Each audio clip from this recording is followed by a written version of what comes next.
రామచంద్ర ప్రభు పంతులు గారు, ఈ ఏళ పోర్టు ఇది. పల్లెటూరు కదా, పని లేదనుకుంటే రోజు బండి ఉత్తరాలు వచ్చి చచ్చిపోతానండి. నేను తీసుకెళ్లి ఏ ఢిల్లీలో బొమ్మలు పారేలయ్యా. అయితే ఇక్కడ పోర్టు మనకి పని లేదంటారా? ఇలాగా వెతవాడు మాత్రం ఉండదు. ఇదిగో ఇది హెడ్ మాస్టర్ గారు ఉత్తరం, హైదరాబాద్ నుంచి వచ్చింది. నువ్వు పంచాయతీ పెడతాగా, ఆయన ఇంట్లోనే ఉంటారు, ఆయనకి ఇచ్చే. అది సరే గారు పంతులు గారు, నేను కాలంగా అమ్మాయి పెళ్లిలో గుండ్రా ఎంత నడ్డులు ఓ పాటికి నాగించినారంట, నిజమేనా? ఇదిగో ఇలాంటి వెధ ప్రశ్నలు అడగదు, వెళ్ళి పని చూస్తాడు. అయితే అక్కడ కూడా మీ పేతాపం చూపించినారన్నమాట.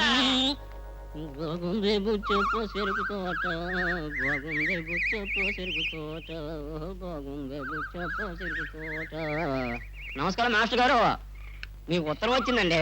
స్కూల్ దగ్గర ఇవ్వకపోయావా? పంతులు గారు మీరు ఇంటి దగ్గర ఉంటారని చెప్తే నాను ఇక్కడ తీసుకొచ్చినానండి. అయ్యా వస్తానండి.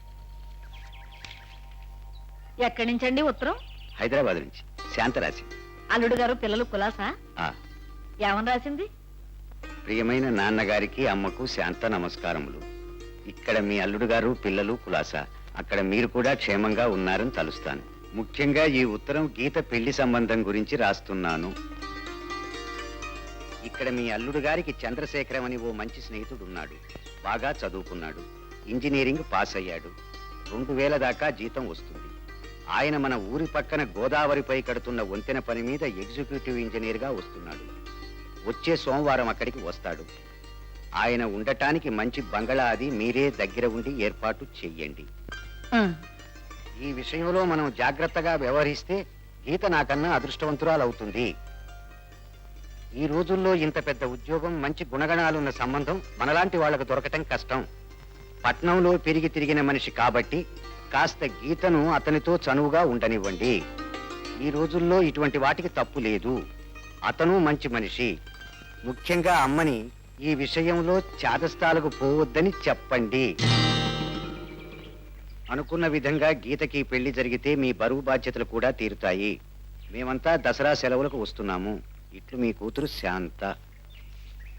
గుడ్డొచ్చి పిల్లని ఎక్కిరించిందని ఈ శాంతకి మరీ రోజు రోజుకి తెలివితేటలు ఎక్కువైపోతున్నాయి. అసలు చాదస్తు ఉంది మీకా నాకా? సరే అది వదిలేవోయ్. నిజంగా ఈ పెళ్లి జరుగుతుందా అని. గీతకంత అదృష్టం ఉందా? మనమ్మాయికి ఏం తక్కువ అండి. అది కాదు, కుర్రాడు ఇంజనీరింగ్ పాస్ అయ్యాడు. మనమ్మాయి మాత్రం మెట్రిక్ పరీక్షలు రాయలేదా? చూడు దుర్గా, ఈ రోజుల్లో 10వ క్లాస్ పాస్ అయిన వాడు కూడా 10,000 రూపాయలు కట్నం అడుగుతున్నాడే.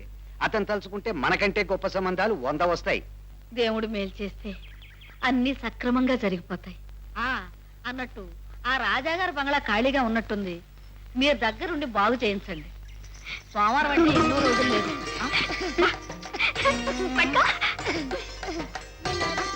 నన్ను వదలండి.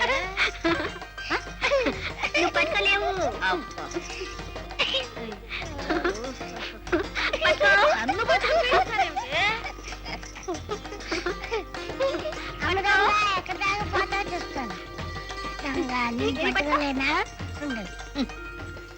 ఇక దీనికి పెళ్ళైనట్టే. నువ్వు పట్టుకోలేవు. పట్టుకున్నాను.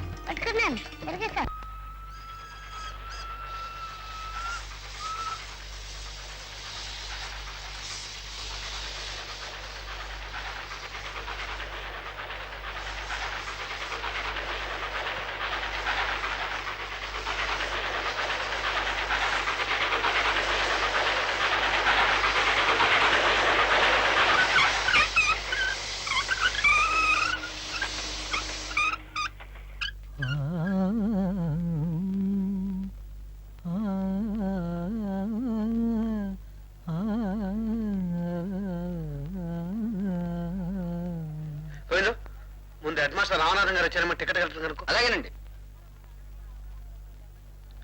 హెడ్ మాస్టర్ రామనాథం గారిని ఎవరైనా వచ్చారండి? వచ్చారే. రామనాథం గారు మీకోసం ఎవరో వచ్చారు చూడండి. మాస్టర్ గారు, మా అయ్యగారు వచ్చారు. వీరే హెడ్ మాస్టర్ రామనాథం గారు. ఓహో, మీరు? నేను హైదరాబాద్ నుంచి వస్తున్నానండి. రండి.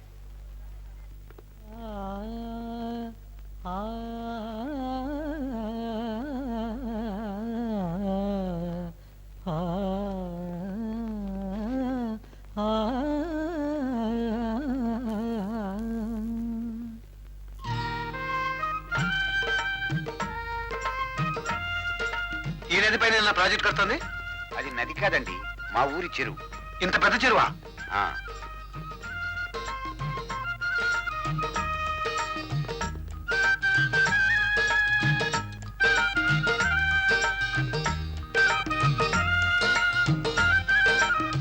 అదేం గుడి?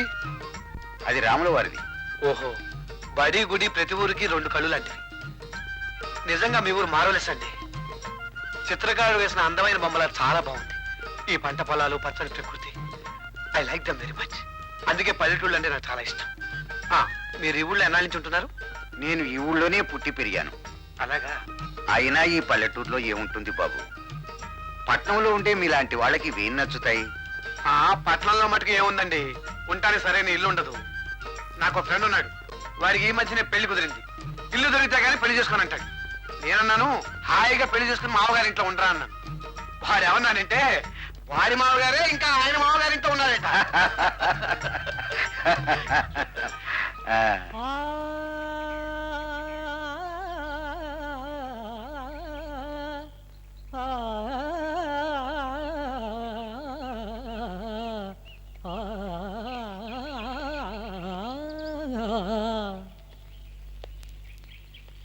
ఇదేనండి నేనుండే బంగళా.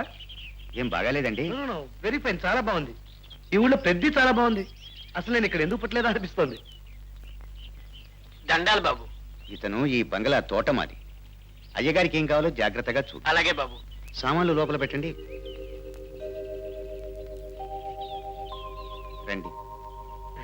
మీరు మాటి మాటికి నన్ను అండి అని పిలవటం ఏం బాగలేదండి. వయసులో మీరు నాకంటే పెద్దవారు. నన్ను సింపుల్ గా చంద్రం అని పిలిస్తే చాలు.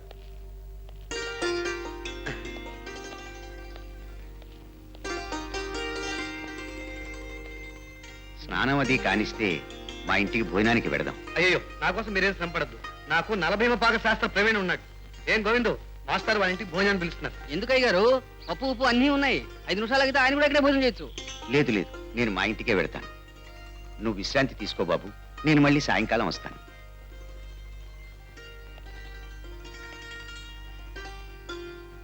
నువ్వే ఇంకా చిన్నపిల్లవు కావు. అందరూ అడుగుతున్నారు నీ పెళ్ళెప్పుడని. ఆ అబ్బాయి వాడు వస్తున్నాడు. తీసుకురావడానికి మీ నాన్నగారు స్టేషన్కి వెళ్ళారు. మరి ఒకవేళ అతనికి నేను నచ్చలేదనుకో? ఏ ఎందుకు నచ్చు? నీకేం తక్కువ? మెట్రిక్ చదువుకున్నావు, చూడటానికి అందంగా ఉంటావు, ఇంటి పనులన్నీ వచ్చు, ఇంకేం కావాలి? మరి ఒకవేళ నాకు అతను నచ్చలేదనుకో? ఇత్తెక్కవా కూడా వాగద్దంటున్నా. శాంతక్క ఉత్తరంలో రాసింది. అతను చాలా మంచివాడట. అతనితో నీకు పెళ్లి జరిగితే నువ్వు చాలా అదృష్టవంతురాలు అవుతావు. ఇప్పుడు కాదా? నీ మొహం. ఆ అబ్బాయి ఇంజనీరింగ్ చదువుకున్నాడు. 2000కు పైగా జీతం వస్తుంది. అసలు నేను పెళ్లి గిళ్ళి ఏమి చేసుకోను. బిఏ ఎంఏ ఇంకా చదువుకుంటాను. నాన్నలాగా హెడ్ మాస్టర్ అవుతాను. అప్పుడు కళ్ళజోడు పెట్టుకుని దర్జాగా స్కూల్కి వెళ్తాను. అబ్బబ్బబ్బబ్బా, నీ నోరు నిమిషం కూడా మూతపడదు కదే. ఎందుకు మూతపడదు? సరేలే, రేపటి నుంచి పొద్దున్నే లేచి స్నానం చేసి శుభ్రంగా ఉండాలి. జడేసుకుని తల నిండా పూలు పెట్టుకోవాలి. చక్కగా కళ్ళ నిండా కాటుకు పెట్టుకోవాలి. మంచి చీర కట్టుకోవాలి. చెరుగట్టు వైపు వెళ్ళకూడదు. నవ్వకూడదు. నోరు మూసుకుని అన్నం తినాలి. అవును, నోరు మూసుకుని అన్నం ఎలా తింటారమ్మా? నీలాంటి కూతురు పగవాళ్ళకు కూడా వద్దే. కానీ నాకు మాత్రం ఇలాంటి అమ్మే కావాలి. సంతోషించలే. అరుగు మీ నాన్నగారు వచ్చారు, పద. మా గీత, కాసిన మంచిని తీసురామ్మా. అలాగే. కుర్రాడు చాలా బుద్ధిమంతుడే, మంచి మర్యాద తెలిసినవాడు. ఆ మాటల్లో వినయం, పెద్దవాళ్ళంటే గౌరవం చూస్తుంటే అంత పెద్ద చదువు చదువుకున్నాడంటే ఎవ్వరూ నమ్మరనుకో. కాకపోతే కుర్రాడు కాస్త పొట్టి. మీరు మహా పొడుగైనట్టు. చదువు సంజలు గుణగణాలు బాగున్నాయో లేదో చూసుకోవాలి గాని. ఏదో మాట వరుస కన్నాను లేవే. ఇంతకీ చెప్పాల్సినవన్నీ చెప్పావా? దాని సంగతి సరే, ముందు మీకు చెప్పాలి. మీరు నాతో మాట్లాడినట్టు, మీ బళ్ళో గంట కొట్టే బోడి మల్లయ్యతో మాట్లాడినట్టు అతనితో మాట్లాడితే బాగుండదు. అసలు వ్యవహారం అంతా చెడుతుంది. సరే, నేనేం మాట్లాడను. క్లాసులో ముద్దబ్బాయి కూర్చున్నట్టు కూర్చుంటాను. అంతా నువ్వే సారథ్యం వహించు. పోయావా? ఈ చీరకి ఏం తక్కువ? బానే ఉందిగా. సరే, ఇవి తీసుకెళ్ళి. ఇవన్నీ ఎందుకు? ఎందుకేమిటే పిచ్చి మొహమా? పెద్దవాళ్ళ దగ్గరికి వెళ్ళేటప్పుడు ఒట్టి చదువుతో వెళ్ళకూడదు. పైగా పట్నంలో ఇలా ఇచ్చి పుచ్చుకోవటం పద్ధతి. అతను సంతోషిస్తాడు కూడా. నేను అసలు టీకి పిలవడానికి వెళ్ళను. కావాలంటే బాబుని పంపించుకో. బాగానే ఉంది, చదవేస్తే ఉన్నమతి పోయిందని. చిన్నపిల్లాడు వాడు వెళ్ళి పిలిస్తే ఏం బాగుంటుంది? పెద్దదాను నువ్వు వెళ్ళి పిలిస్తే మర్యాదగా ఉంటుంది. వెళ్ళు. కాదరా